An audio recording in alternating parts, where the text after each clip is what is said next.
Kadang-kadang promosi gak terjadi di gereja. Terjadi di ruang kecil di kamarmu. Tolong Tuhan, tolong Tuhan, tolong Tuhan. Besok datang lagi. Tolong Tuhan, tolong Tuhan. Besok datang lagi. Tuhan, aku anakmu Tuhan. Bela aku Tuhan. Bela aku Tuhan. Besok datang lagi. Aduh Tuhan. Tuhan. Tiap hari. Mau orang besar jatuhin saudara. Tuhan akan bilang begini, aku kenal dia. Karena tiap malam dia menghampiri tataku. Mencari wajahku. Karena tiap malam dia masuk ke hadiratku. Berdoa di hadapanku. Karena tiap malam dia gak pernah berhenti. Bertalu-talu berseru bagiku. Aku dengar dia.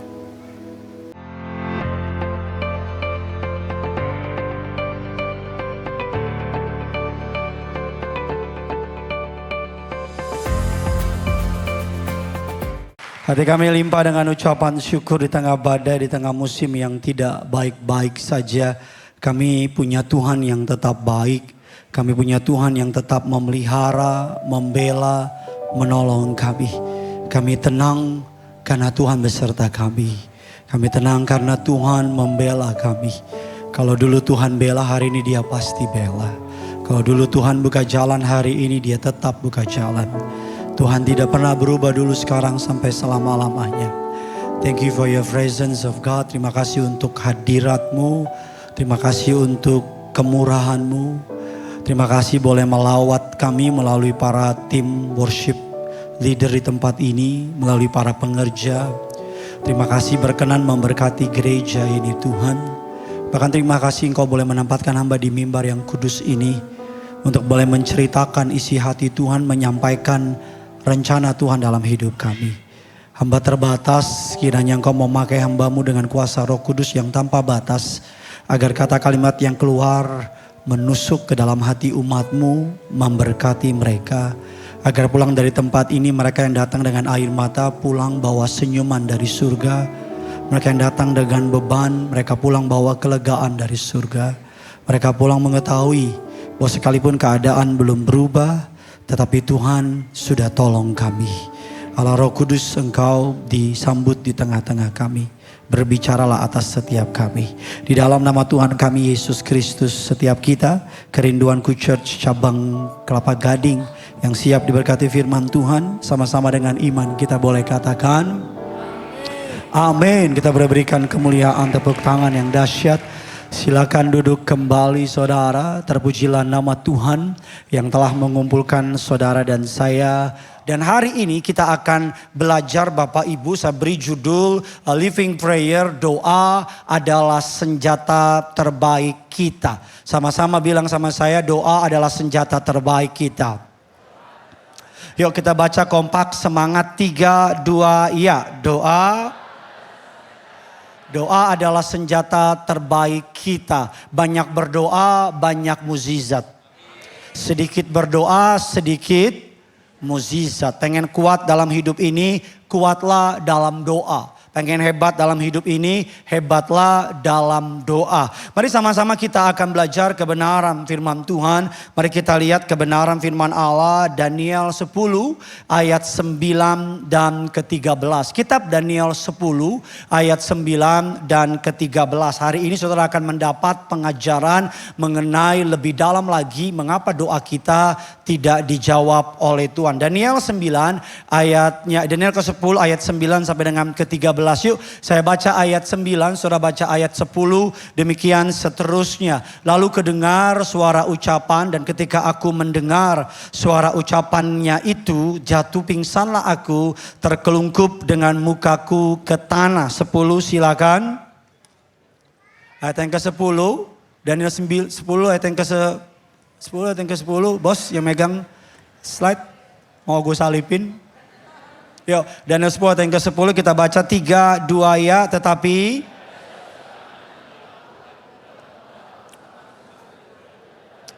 pada tanganku. Ayatnya yang ke-11 katanya kepadaku, Daniel, engkau orang yang dikasihi, camkanlah firman yang kukatakan kepadamu, berdirilah pada kakimu sebab sekarang aku diutus kepadamu. Ketika hal ini dikatakannya kepadaku, berdirilah aku dengan gemetar. Ayatnya yang ke-12 silakan.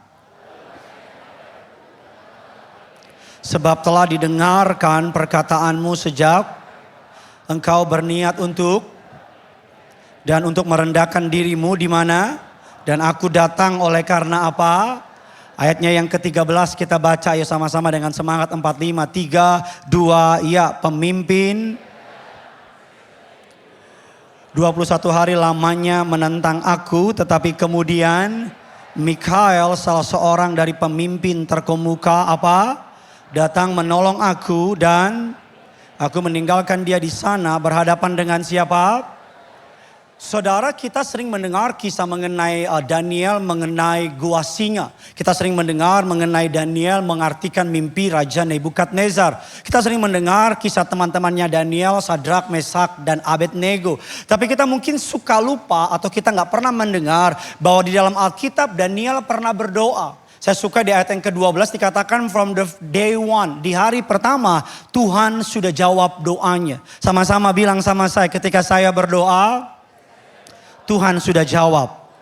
Alkitab mengatakan di hari pertama Tuhan sudah jawab doanya. Tetapi yang menarik Bapak Ibu, dalam perjalanan di sini Daniel berdoa, minta jawaban doa. Alkitab mengatakan Allah sudah jawab dan Allah utus yang namanya Nebukadnezar deh. Allah mengutus yang namanya Gabriel. Gabriel itu malaikat penjawab doa. Kalau Mikael itu Bapak Ibu adalah malaikat perang. Kalau Amanda itu malaikat di hatiku. Jadi dia udah kirim yang namanya Gabriel. Dan ketika Gabriel hendak menjawab doanya yang namanya Daniel, Alkitab mengatakan ada Raja Persia. Ini kalau dalam istilah teologi dikenal dengan istilah namanya roh teritorial. Bapak Ibu iblis, Bapak Ibu memakai konsep mirip seperti manusia. Di setiap daerah ada pemimpinnya. Ada RT, RW, wali bupati, wali kota, gubernur, sampai presiden. Makanya karena Daniel ada di daerah Persia, maka yang muncul adalah Raja Persia. Bapak Ibu perlu mengerti bahwa setiap doa saudara adalah serangan terhadap kuasa gelap. Saya ulang lagi, setiap doa kita adalah serangan terhadap kuasa gelap. Maka Gabriel berperang dengan yang namanya Raja Persia. Alkitab bilang di hari pertama jawaban doanya sudah ada. Di hari ke-21 baru doanya sampai. Itu pun ketika Mikael, panglima perang Allah, menolong yang namanya Gabriel. Dari sini kita mendapatkan sebuah informasi yang menarik. Bahwa doa kita di alam roh ada peperangan besar antara malaikat Tuhan dengan kuasa kegelapan. Jawaban doa yang Tuhan berikan kepada Daniel sudah dari hari pertama. Allah sudah memberikan jawaban doa kepada Daniel. Tetapi sampai menunggu 21 hari.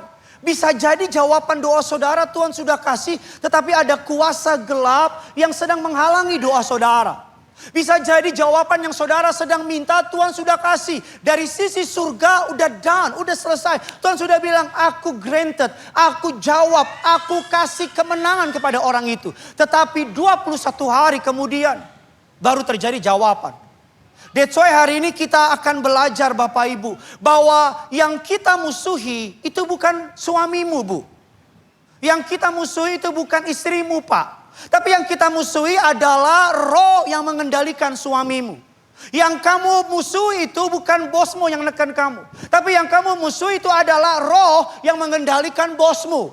Karena iblis pengen kita benci manusia. Padahal sesungguhnya manusia digerakkan oleh roh di belakang mereka.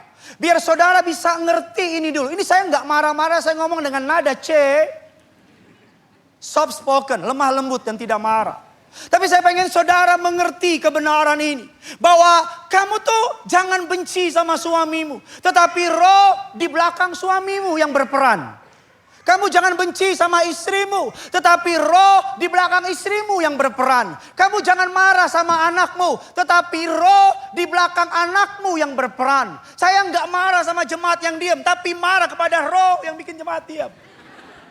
Mari kita akan belajar lebih dalam lagi. Kita lihat kebenaran Efesus 6 ayat yang ke-12 dan ke-13. Sama-sama yuk kita baca. Saudara mau cerita sama saudara, puji Tuhan, jemaat kita, gereja kita terus bertumbuh dalam anugerah Allah saudara.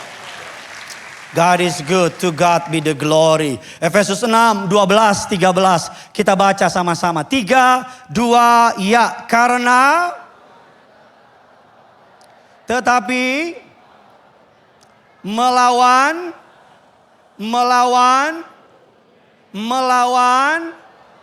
sama-sama bilang sama saya, musuh saya bukan manusia.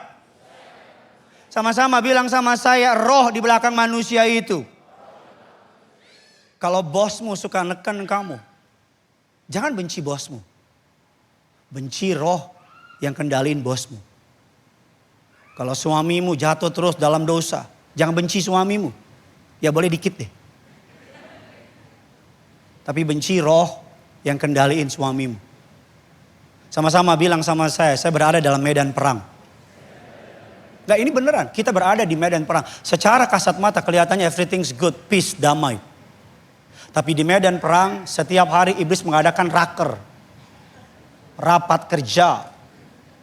Dan iblis cabang Kelapa Gading sudah bidik rumahmu. Sudah bidik karirmu. Sudah bidik kesehatanmu. Sudah bidik pelayananmu. Memang saudara pikir iblis senang kamu maju? Memang kamu pikir iblis senang lihat keluargamu harmonis? Iblis berharap setiap hari kejatuhan sama kehidupan orang percaya. Iblis berusaha membatasi kita berdoa karena iblis tahu hanya doa orang percaya yang membatasi iblis bekerja. Saya ulang lagi, iblis berusaha membatasi kita berdoa. Karena iblis tahu hanya doa orang percaya yang membatasi iblis bekerja. Makanya ketika orang Kristen tidak berdoa, iblis leluasa Pak. Makanya ketika orang Kristen tidak berdoa, iblis main dengan sukacita. Makanya ketika orang Kristen tidak berdoa untuk rumah tangganya, iblis masuk ke rumah tangga itu. Karena iblis tahu yang stop iblis adalah doa orang percaya. Yang melindungi keluarga orang percaya adalah doa orang. Doamu dapat membatasi pekerjaan iblis. Doamu dapat membatalkan pekerjaan iblis. Doamu dapat mengalahkan iblis. Tetapi kalau kamu gak berdoa ya pasti kalah dong bos. Kalau kamu gak pernah berdoa, kalau cuman andalin ini terus nih, gak pakai ini sama ini. Ini sampai mana sih? Saya gak marah-marah loh. Ini sampai mana sih bos? Nih, ini sampai mana sih? Telunjuk. Ini sampai mana? Ini nih akan bawa kamu kemana-mana. Amin. Saya ulang lagi, kalau ini sama ini jadi satu,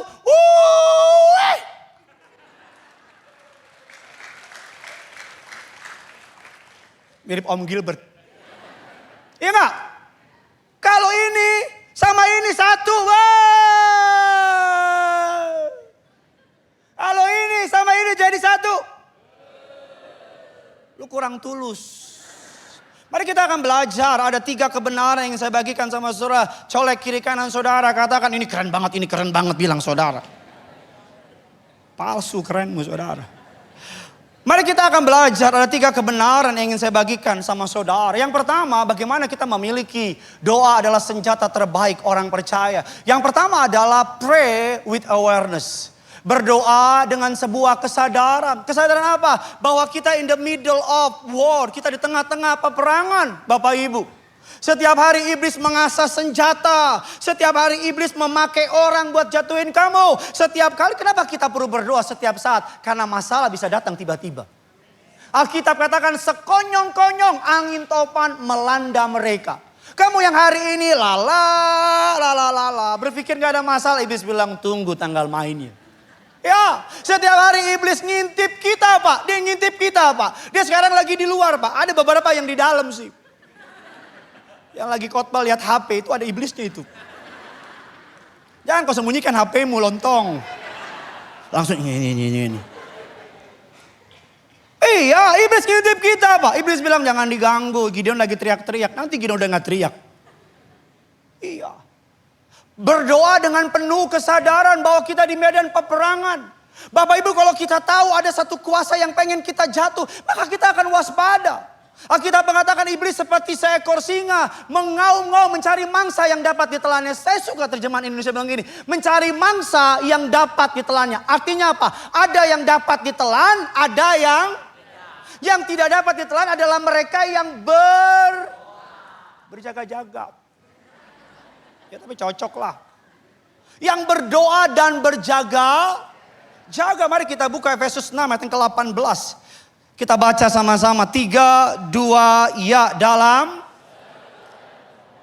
berdoalah di dalam apa? Roh dan dengan yang tak putus-putusnya untuk. Saya suka banget Alkitab bilang gini, berdoalah setiap waktu di dalam roh. Pray with awareness, bukan berdoa dengan emosi. Tahu kan emosi? Cuman marah-marah doang. Tapi berdoa dengan roh artinya mengerti betul bahwa Tuhan sedang buat apa. Ngerti betul kalau kita lihat suami kita marah-marah, jangan kita bilang kami patahkan roh marah-marah. Kita lihat suami kita marah kenapa? Oh bosnya tekan dia. Yang kita doain bukan marahnya tapi bosnya. Yang ngerti bilang amin dulu. Yang kita doakan bukan marahnya bos. Kalau kita lihat bos kita tekan kita bukan doain bos kita. Kita lihat oh bos kita ditekan sama orang lain. Itu yang disebut dengan pray with awareness. Doa dengan pemahaman. Yang saya takut ini sumber masalahnya yang kamu bom di sini. Bisa ngerti? Ini yang menjadi akarnya yang kamu serang di sini. Kamu doanya pakai emosi doang, nggak pakai dituntun Roh Kudus. Kamu doanya cuma marah-marah doang, nggak dituntun sama discerning spirit. Kamu cuma ngincar buahnya, padahal akarnya yang perlu kamu selesaikan. Berapa waktu yang lalu istri saya kena batuk Bapak Ibu. Batuk terus, kasih obat batuk, minggu depan masih batuk. Batuknya sampai kayak batuk orang. Kami bawa ke rumah, udah dikasih obat batuk, udah dikasih jahe. Udah saya kasih cek 1 miliar. Saya yang batuk. Kami pergi ke dokter. Di dokter ternyata istri saya itu bukan batuk. Apa Pak Pendeta? Dia asam lambung. Asam lambungnya udah naik sampai ngelukain tenggorokan. Jadi obat yang kita kasih salah. Kita obatin di sini, padahal harusnya di sini. Bisa ngerti maksud saya? Ini semua saudara dia asam lambung semua. Harusnya asam lambungnya, ketika asam lambungnya diobatin, batuknya hilang. Itu maksud saya tepat sasaran. Beberapa tahun yang lalu saya khotbah di daerah Cawang. Ada seorang bapak-bapak maju ke depan. Kalau nggak Batak, Ambon lah. Cuma 2 kemungkinannya. Dia bilang, Pak Pendeta saya sudah doa bertahun-tahun, 2 tahun. Tuhan gak jawab-jawab. Gak ada Tuhan itu. Saya berusaha sabar. Iya kenapa Pak? Dicerita sama saya. Tiap minggu ketemu, Pak mana doa? Doa-doa Tuhan gak jawab. Doa-doa Tuhan gak jawab. Sampai satu ketika karena dia maju terus. Terus saya tanya, memang Bapak doa apa sih? Iya loh Pak, kan Bapak bilang doa harus spesifik, detail. Bertalu-talu gak pernah stop. Bapak doa apa? Saya doa minta mobil warna merah. This is true story. Boleh tanya Pastor Great teman saya. Saya doa minta mobil warna merah. Ya udah.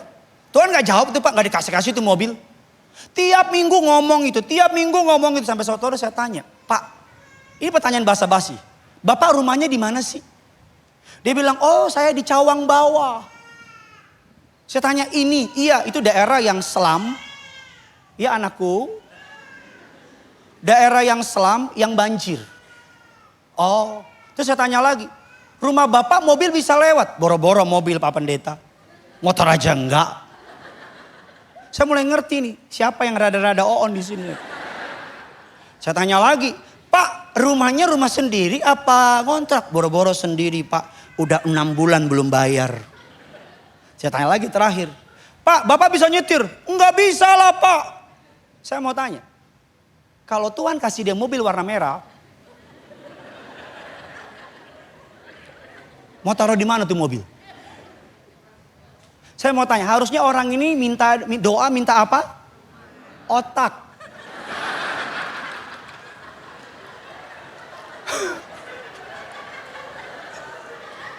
Karena dia doa nggak punya otak itu orang. Kalau Tuhan kasih dia mobil, mobilnya taruh di mana? Dia nggak bisa nyetir. Masa mau tidur di mobil? Bisa ngerti maksud saya? Suatu hari saya pelayanan di Cirebon, Bapak Ibu ada gereja undang saya. Pak, tolong Pak, gereja kami gereja mewah. Saya pikir sombong amat ini gembala. Ternyata mewah itu adalah mepet sawah. Jok bapak-bapak. Saya datang lah, karena waktu saya kosong saya datang. Memang gereja kecil di daerah, pinggiran, di sampingnya benar-benar sawah. Selesai khotbah, saya keluar ngobrol sama dia di depan. Dia cerita, Pak saya punya cerita lucu. Karena yang ngomong bapak-bapak, saya tahu jok bapak-bapak gak lucu nih. Saya udah pura-pura senyum gimana, senyum yang corporate ya enggak. Oh gitu. Dia cerita lah, this is true story. Dia bilang gini, Pak waktu saya pindah kemari, tiap tengah malam ada bunyi suara orang kayak nangis Pak. Saya kumpulin pendoa syafaat.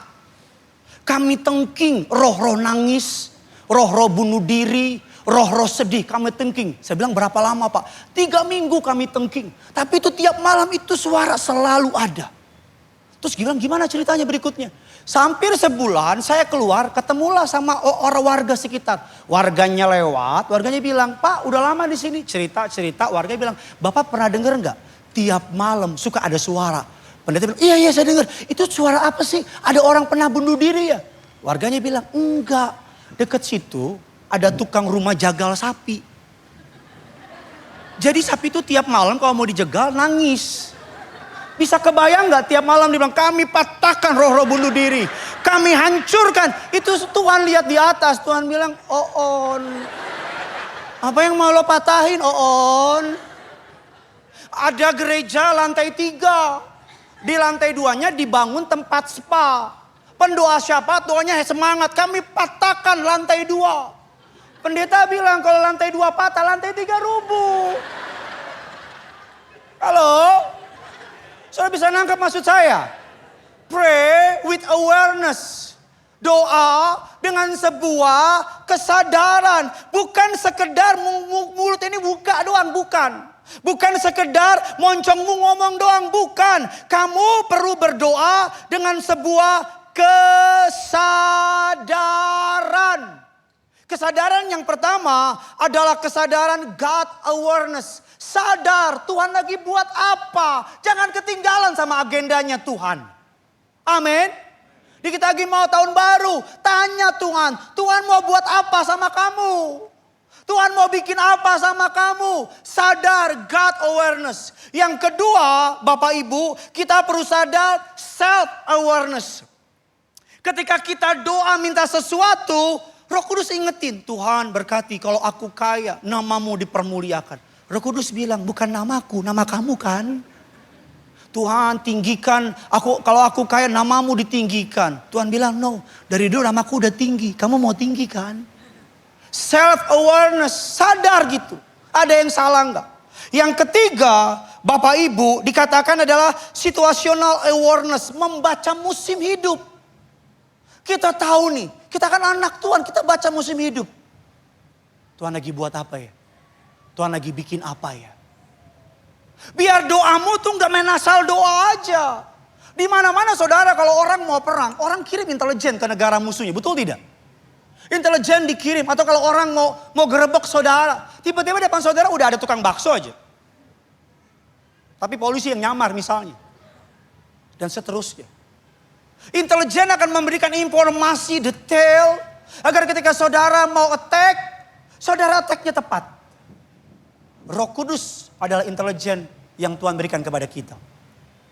Kalau ada orang Kristen intelijen namanya, yang ke gereja cuman setahun 2 kali Natal sama Paskah. Kok kamu jarang muncul? Saya intelijen gak boleh sering kelihatan. Yang pertama Bapak Ibu adalah doa dengan awareness, dengan kesadaran. Kita harus tahu. Yang kedua Bapak Ibu kesukaan saya. Bagaimana supaya doa kita tajam. Supaya doa kita hebat, dahsyat. Kita perlu mengerti bahwa kita berjuang dari kemenangan, bukan meraih kemenangan. Tuhan sudah menang. Sama-sama bilang sama saya, Yesus sudah menang.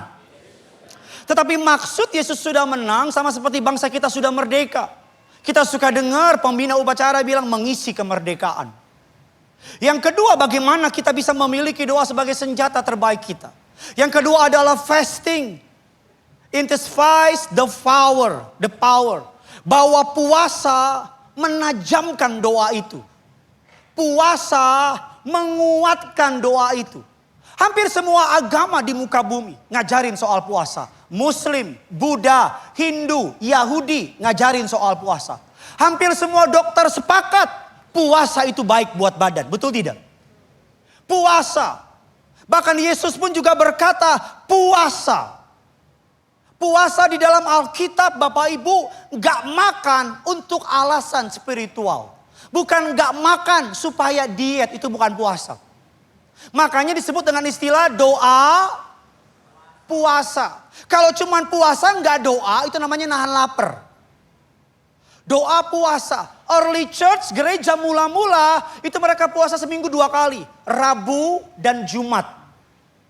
Perbedaan puasa orang Kristen sama orang di luar Kristen bedanya apa? Kalau di luar Kristen menekankan nahan lapar, nahan minum. Nahan lapar mah gampang, gak punya duit aja. Tapi dalam kekristenan puasa bukan nahan lapar. Tapi apa? Merendahkan diri di hadapan Tuhan. Bertobat, mengakui kesalahanmu. Itu puasa menurut Kristen. Puasa dalam kekristenan Bapak Ibu tidak menyebut tanggalnya, durasinya. Kalau puasa tapi ngomongin orang, mendingan kelapo deh, pesan babi panggang. Kalau puasa jelekin orang, mendingan langsung makan deh. Tapi puasa yang dimaksud di dalam Alkitab, Bapak Ibu, adalah merendahkan diri kita. Merendahkan diri kita. Puasa, Bapak Ibu, bukan sekedar menahan diri. Tetapi menyelaraskan diri kita. Puasa bukan berusaha mempengaruhi Tuhan. Tapi menyelaraskan diri kita sama Tuhan. Katakan amin. Ada dalam Alkitab puasa Esther 3 hari. Ada dalam Alkitab puasa Daniel 21 hari. Ada puasa yang paling top Yesus 40 hari. Kalau nggak disuruh jangan lakuin. Kamu ingin kenal Tuhan, 40 hari kamu gak makan, gak minum. Kamu bukan hanya kenal Tuhan, kamu jumpa Tuhan. Nanti kalau doa, Tuhan aku merasakan hadiratmu. Tuhan bilang, oh so sampai ngana kata Tuhan. 40 hari gak makan, gak minum. Kalau Tuhan gak suruh, don't do it. Don't do it. Puasa bukan buat pamer-pamer. Orang kalau puasa matanya lemes, bibir pecah-pecah, susah buang air besar.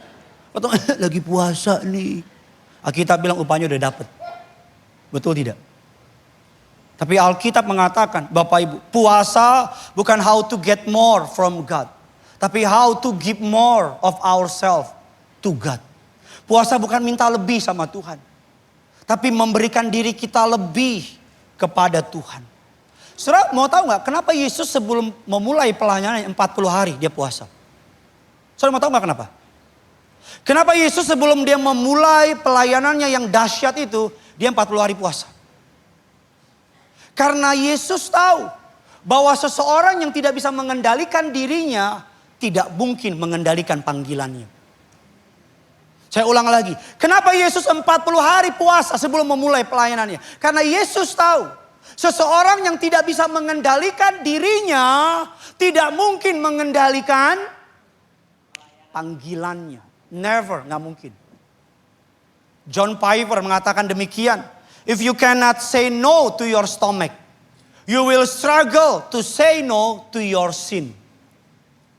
Kalau kamu gak bisa bilang enggak sama yang namanya es puter di mall, maka kemungkinan besar kamu juga gak bisa bilang enggak sama perempuan di kantor yang godain kamu. Kalau kamu gak bisa bilang enggak sama Indomie malam-malam, maka kemungkinan besar kamu bisa bilang enggak sama orang yang nawarin korupsi. Kalau sama kampung tengah saja kalah, apalagi mau menang sama daging. Puasa, Bapak Ibu, prayer membuat kita terkoneksi sama Tuhan. Tapi puasa membuat kita ke-disconnect sama dunia. Saya ulang lagi. Doa membuat kita terkoneksi sama Tuhan. Puasa memutuskan koneksi kita sama dunia. Amin. Kita jadi lebih sensitif sama Tuhan. Kita jadi lebih tajam sama suara Tuhan. Kita jadi lebih ngerti Tuhan mau buat apa. Kita jadi lebih paham. Karena kenapa? Daging kita mute, roh kita dibangkitkan oleh Tuhan. Amin saudara. Pak Pendeta, gimana puasa yang paling gampang? Kalau saudara mau malam hari puasa, makan terakhir jam 7 misalnya, atau jam 8. Besok pagi buka jam 3. Kalau kuat jam 5. Boleh nggak jam 6? Boleh jam 6 kalau kuat. Bukanya kapan? Bebas, jangan nungguin bunyi-bunyi itu. Nanti jam 6 kau tunggu bunyi, udah buka. Ya. Kalau kamu Pak Pendeta, saya kuatnya puasa jam 1 siang boleh nggak? Jam 7 malam saya makan terakhir, boleh. Tapi saya jam 7 malam terakhir makan terakhir, saya suka bangun jam setengah 1 Pak Pendeta. Terus buka jam 1, mantap. Pak Pendeta, dokter bilang saya nggak bisa puasa Pak Pendeta. Badan saya nggak boleh puasa. Bagaimana cara saya puasa yang benar Pak Pendeta? Istri saya puasa sosial media. Sosial medianya sama dia di log out, dihapus. Dia kalau main sosial media bisa 2 jam sehari. Dia ganti dengan doa 2 jam itu. Saya puasa main catur, saya suka main catur. Di sini ada yang suka main catur, angkat tangan. Orang Batak palsu gak suka catur. Coba yang suka catur, bisa main catur, angkat tangan. 1, 2, 3, 4, 5, 6, 7, 8. Saya mau bikin cup, saya mau tuh anggotanya dulu. Saya kalau main catur sehari secara simultan 2 jam. Kalau lagi pengen puasa itu catur saya nggak main. 2 jam yang saya pakai baca Alkitab. Renungin firman Tuhan.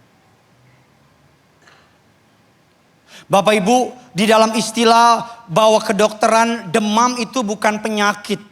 Tapi demam itu Bapak Ibu adalah sebuah tanda bahwa tubuh kita sedang membunuh kuman atau yang namanya bakteri dalam tubuh kita. Demam bukan penyakit. Ketika tubuh kita ada kuman, maka tubuh akan memanaskan.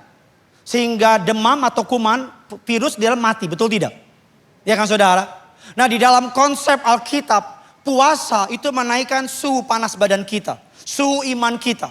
Agar ketika suhu iman kita mulai naik, maka yang jahat di dalam itu mati. Kuman, virus itu mati. Kita buka ayatnya. Biar saudara bisa lebih mengerti apa yang ingin saya maksudkan. Mari sama-sama kita lihat Kisah Rasul. Ayatnya yang ambilkan saja ayatnya. Mari sama-sama kita baca saudara. Kisah Rasul 28 ayatnya yang ketiga.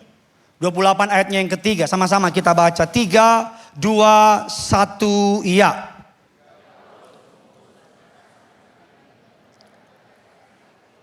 Keluarlah seekor ular beludak karena apa?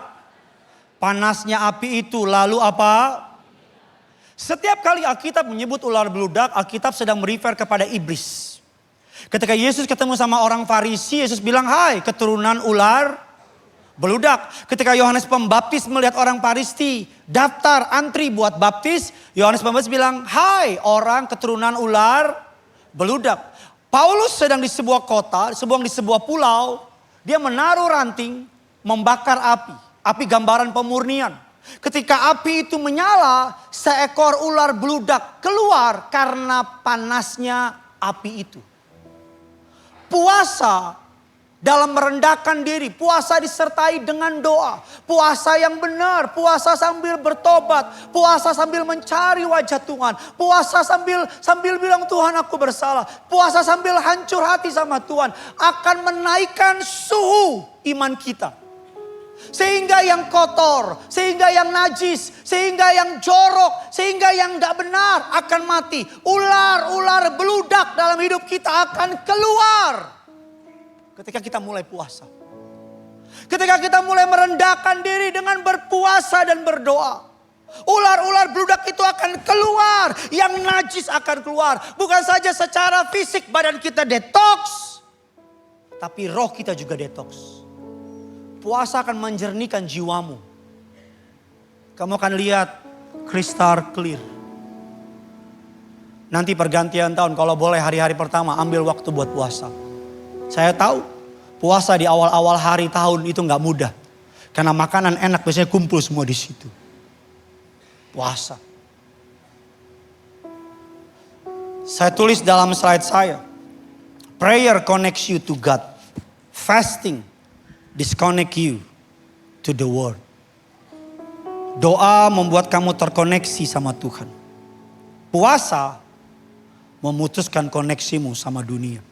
Sama seperti saudara naik mobil. Naik mobil. Dari Jakarta ke Bandung. Sepanjang perjalanan mobil kamu terkoneksi sama radio Jakarta. Betul tidak? Semakin kamu mendekati Bandung, radio Jakarta makin hilang. Betul? Ini saudara pernah punya radio, punya mobil, punya kan? Kita dari Jakarta, awalnya radio Jakarta kuat. Betul? Tapi ketika kita mulai mendekati kota Bandung, radio Jakarta mulai Betul? Dan radio kota Bandung mulai masuk. Ketika kamu berdoa dan berpuasa, merendahkan hidupmu sama Tuhan, merendahkan hatimu sama Tuhan, kamu cari wajahnya, kamu sungguh-sungguh rindu sama hadiratnya, pelan tapi pasti dunia yang selama ini masuk nih, pelan tapi pasti kamu mute daging kamu. Daging kamu mulai mute, pelan tapi pasti suara dunia mulai samar-samar. Suara Tuhan mulai masuk. Jangan masuk tahun kayak orang polos gak jelas. Masuk aja tanpa tanya Tuhan, apa rancangan Tuhan bagimu di awal tahun. Apa panggilan Tuhan bagimu di awal tahun. Ada apa di awal tahun. Doa, puasa. Doa, puasa. Puasa akan menajamkan sensitivitas kita sama Tuhan. Puasa yang benar akan membuat kita bisa dengar Tuhan ngomong apa. Tuhan mau buat apa. Tuhan mau bikin apa. Karena daging kita mulai kita matikan. Roh kita mulai kuat. Amin. Dan yang ketiga, bagaimana supaya doa kita, kita mengatakan dahsyat, berkemenangan. Doa adalah senjata terbaik orang percaya. Yang pertama, berdoa dengan sebuah kesadaran. Kita di tengah medan peperangan. Ada iblis yang pengen jatuhin rumah tanggamu. Ada iblis yang pengen nurunin karirmu. Doa, doa, doa. Makanya Yesus bilang tetaplah berdoa. Makanya Alkitab katakan jangan berhenti berdoa. Doa, doa, dan doa, dan doa. Yang ketiga dikatakan bagaimana supaya kita bisa mengalami kehidupan doa yang dahsyat. Perseverance secure the victory.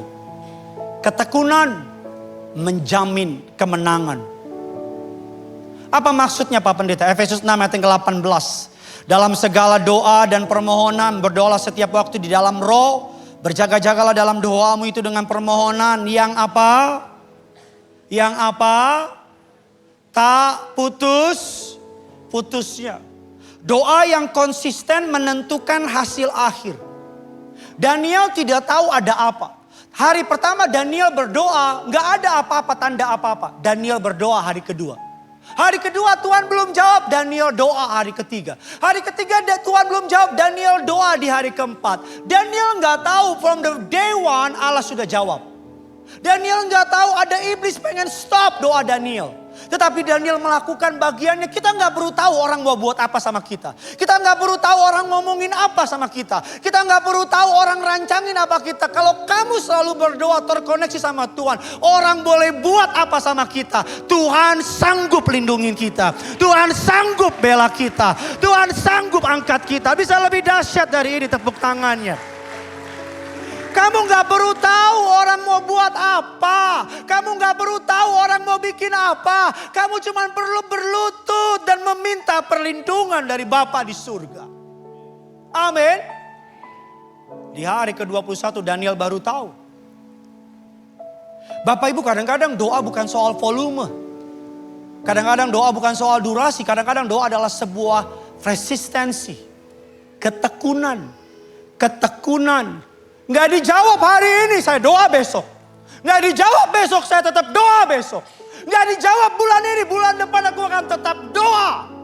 Ketika kita pertama berdoa, Tuhan gak dengar. Dan kedua kali kita berdoa, kita sedang bilang sama Tuhan, aku tetap percaya sama Tuhan. Amin. Yang kedua, ada mukjizat dalam momentum doa. Sama-sama bilang sama saya, momentum doa. Doa Bapak Ibu seperti pohon besar yang kita kapak hari ini. Jatuh langsung gak? Enggak, tapi pukul terus aja. Enggak jatuh hari ini, pukul lagi. Saya tahu, slow but sure. Pohon besar yang halangin kamu. Dalam doamu. Akan dar. Pohon besar yang halangin promosimu. Pohon besar yang halangin karirmu. Pohon besar yang halangin berkatmu. Pohon besar yang halangin pemulihan. Pohon besar yang tutup jalanmu. Kalau kamu tiap hari dengan iman, kapak terus. Doa. Pelan tapi pasti. Bantu saya.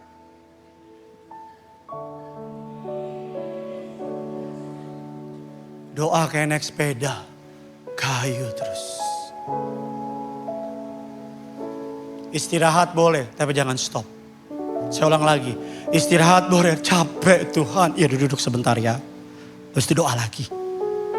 Jangan istirahat terus stop. Pindah sepeda lagi. Ya. Kadang-kadang promosi gak terjadi di gereja. Terjadi di ruang kecil di kamarmu. Tolong Tuhan. Tolong Tuhan. Tolong Tuhan. Besok datang lagi.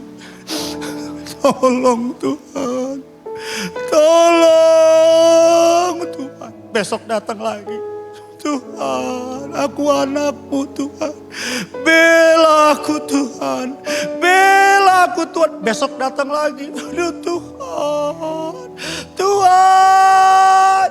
Tiap hari. Mau orang besar jatuhin saudara. Tuhan akan bilang begini, aku kenal dia. Karena tiap malam dia menghampiri tataku. Mencari wajahku. Karena tiap malam dia masuk ke hadiratku. Berdoa di hadapanku. Karena tiap malam dia gak pernah berhenti. Bertalu-talu berseru bagiku. Aku dengar dia. Kadang-kadang mukjizat kita bukan di gereja. Kadang-kadang mukjizat kita di kamar kita yang tiap malam kita tidur. Di samping mukjizatnya. Doa yang paling hebat itu doa tengah malam. Jam 2, jam 3. Saya tahu kenapa?